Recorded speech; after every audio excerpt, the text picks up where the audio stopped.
আখি আলমগীর মঞ্চে আসার জন্য অনুরোধ করছি।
এই শোনেন, আখি আপা বলছে আখি আপার জ্বর, গান গাইতে পারবে না। আপনারা কি তাই চান?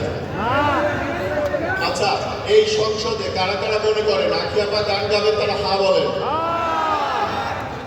যারা যারা মনে করেন আখি আপা গান গাবে না, তারা না বলেন। হা জয়যুক্ত হয়েছে, হা জয়যুক্ত হয়েছে, হা জয়যুক্ত হয়েছে। আপনার কিছু করেন নাই। হ্যালো, না আমার আসলে 4-5 দিন ধরে অনেক ঠান্ডা গলা বসা এবং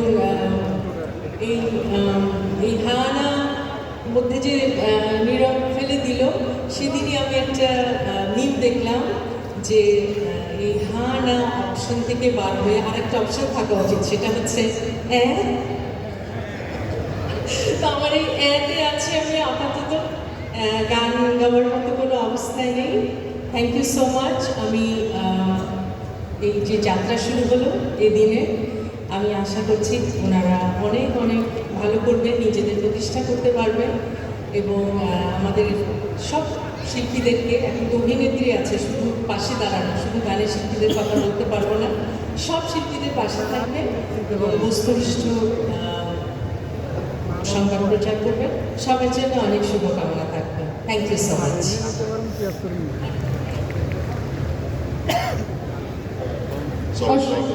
জ্বরের মধ্যে যে কথা বলছে এই জন্য ধন্যবাদ।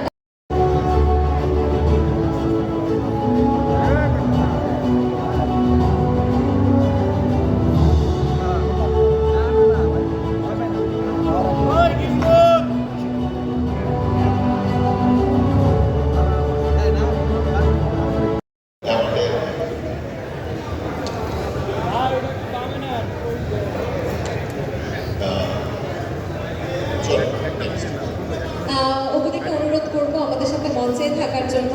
আমরা পরবর্তী আসলে আমাদের যাদেরকে সম্মাননা প্রদান করতে চাই তাদের কাছে চলে যেতে চাই। এবার মঞ্চে যিনি আসবেন তার আসলে অনেক গুণ, মানে আমরা যদি বলি যে তার গানের কণ্ঠ কেমন, সেটা যেমন দুর্দান্ত, তিনি মানুষ কেমন সেটাও অনেক ভালো, তিনি অভিনয়ে কেমন সেটাও নিঃসন্দেহে অনেক ভালো। আমরা কি গেস করতে পারছি ভাইয়া কার কথা বলছি?